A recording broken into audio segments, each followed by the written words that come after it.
My family has always been either educators or artists. My mom knows how to draw, but she does not pursue a career into drawing, but she does know how to draw, and I kind of picked up from her.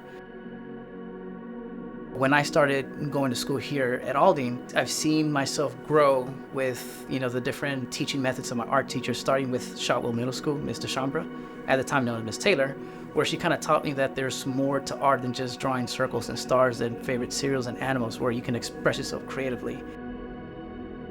I went to Ball State University. Ball State has a partnership with Aldine, so I did my student teaching here. I was only going to stay for a semester.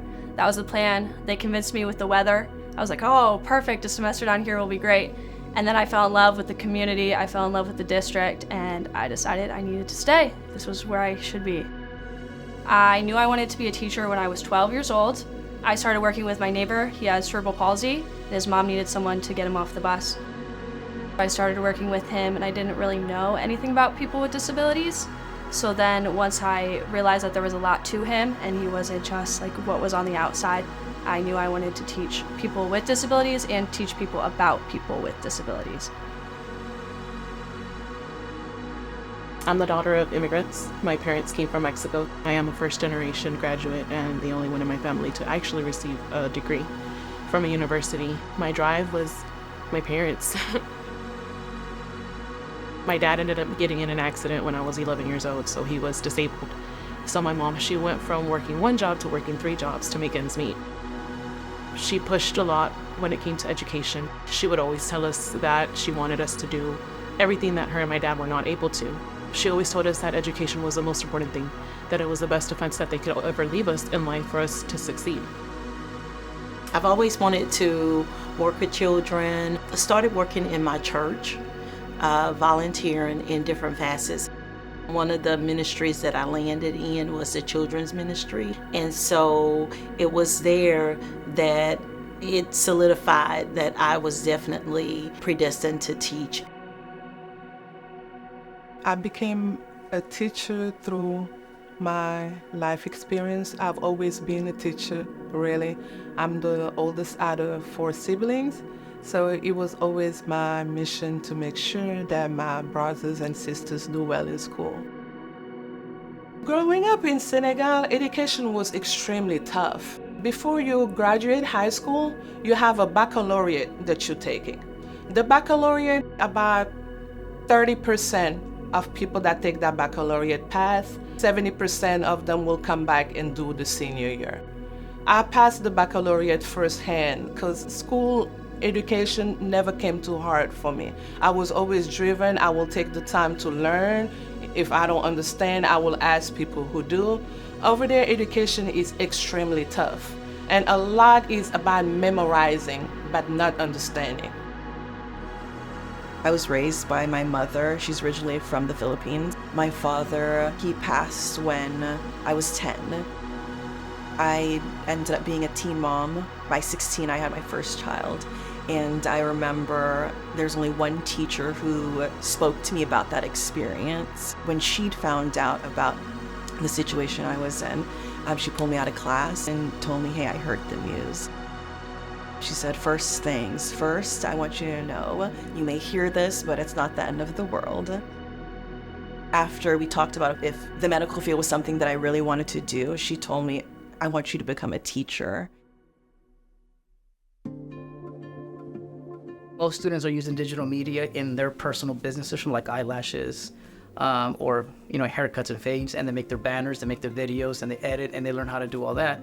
And so it just kind of really lets them grow to not only do their work expressively, creatively, but also in their personal businesses that they want to have. We work on the same assignment together. They would find their methods and I would find their methods, and we kind of blend them together. And so that's where it comes to like students facilitating the lesson as well. There's that expression from Da Vinci that says, poor as a pupil does not surpass his master. And so I want to make sure that they surpass and, do things that I never got the opportunity to do. My class is so unique. I have 3 different age levels. Right now I have 7 students with autism, 3 students with intellectual disabilities. A lot of times they don't understand a lot of social cues. Communication is always difficult for them, so they all communicate very differently. They all learn differently. Their brains are just wired differently than ours. We have this program where we cook every Friday, and it is the highlight of everybody's week. We get to go deliver to other classrooms, and then the other kids in the classrooms get so excited. They're like, oh, they're here! They get super excited to say hello, which is really exciting, because normally in years past, when we're like walking through the hallway, students will see my students like yelling, and they're like, whoa, what is that? But now they see it, and they're like, oh, it's just Miss Lee's class. They get excited to see them. So that's what I'm most excited for, is to see the relationships grow between like the students in general education classrooms and my students, because it's the first year that they're like genuine connections. I ended up going to U of H and I studied Spanish. To me, it was a big thing, Spanish. That was the first language growing up. My dad would always tell me, hey, yes, you're in the United States, but you can't forget where you come from. I wanted to focus on that, and I figured that that was a way of getting to kids, like teaching them how beautiful the language Spanish can be, and not just the language, but the culture behind it, showing them that it's something that they can all relate to. So I do lead our Spanish club. I have a co-sponsor, and my co-sponsor is actually one of my former students. My first year teaching, she was a junior, and I had her for Spanish too.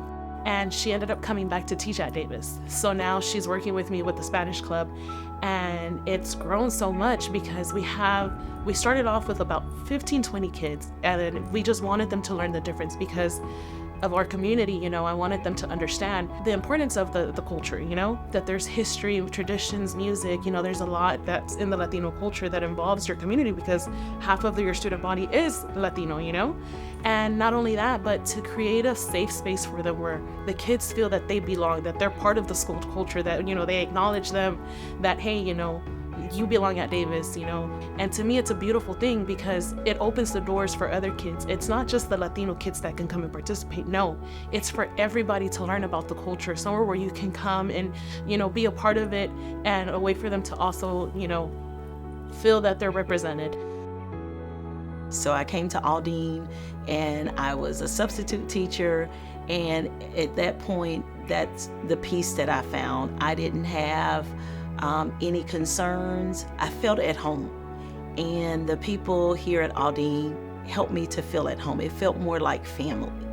One particular student was having a lot of challenges at home.